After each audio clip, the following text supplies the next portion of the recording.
Mga boss, basahin natin to. Utos ng Korte Suprema, inatasan ng Supreme Court ang Malacanang at ilang cabinet official na magsumite ng kanilang komento sa habeas corpus petition na humihiling na obligahin ang gobyerno na ayusin at agarang pagpapauwi kay dating Pangulong Rodrigo Duterte mula dahig. So yun mga boss, dito natin malalaman kung talagang gumagana pa ang batas sa Pilipinas.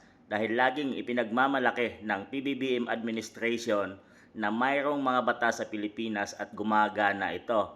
Laging sinasabi ni Ombudsman Remulla na gumagana at kayang litisin ang mga tao sa batas ng Pilipinas.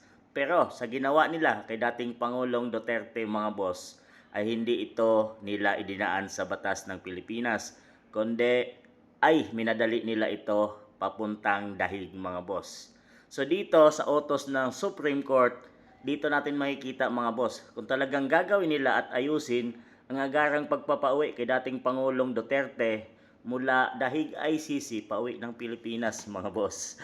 Dito natin makikita kung gaano nga ba pinapaikot ng PBBM administration ang batas sa Pilipinas. Kung kanila bang susundin ang Korte Suprema o ang batas ng PBBM administration ang masusunod mga boss. Ayan, sa tingin niyo mga boss, ano kaya ang gagawin nila dito?